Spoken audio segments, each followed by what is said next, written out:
அதெல்லாம் புரிஞ்சிக்க முதல்ல. இந்த இடத்தில் முதலமைச்சர் மு.க. ஸ்டாலின் அவர்கள் இல்லை என்றால் மிகப்பெரிய வீழ்ச்சியை தமிழ்நாடு சந்தித்திருக்கும்.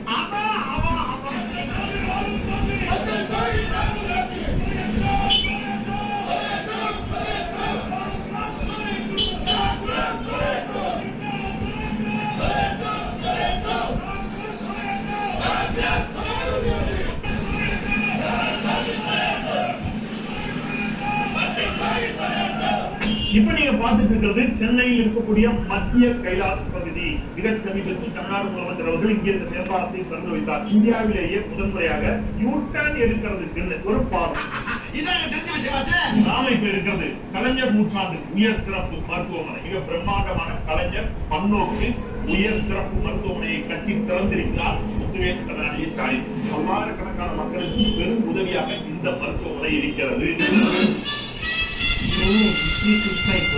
தமிழ்நாடு சுகாதாரத்துறைக்கு ஐநாவில் மிக உயரிய விருது. தொற்றா நோய்களை கட்டுப்படுத்துவதில் தமிழ்நாடு சுகாதாரத்துறை மிக சிறப்பாக செயல்பட்டிருக்கிறது என்று ஐநா விருது கொடுத்து பாராட்டி இருக்கிறது.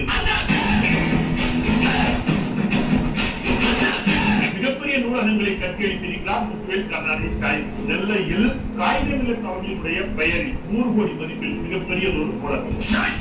மதுரையில் முத்தமிழர் டாக்டர் கலைஞரின் பெயரில் 6 தளங்கள் கொண்ட 215 கோடி ரூபாய் மதிப்பீட்டில் மிகப்பெரிய ஒரு நூலகம். கோவையில் மிக பிரம்மாண்டமான 7 தளங்களோடு கூடிய மிக பிரம்மாண்டமாக 300 கோடி ரூபாய் மதிப்பில் மிகப்பெரிய ஒரு நூலகம் என்று ஸ்டாலின் அரசு இந்த 5 ஆண்டு காலகட்டத்தில் தமிழ்நாடு முழுவதும் இத்தனை நூலகங்களை திறந்திருக்கிறது.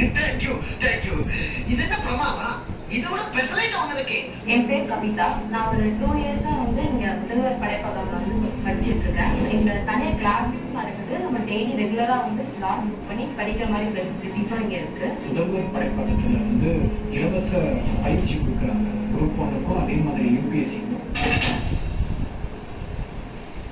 சரி, பரவாயில்ல.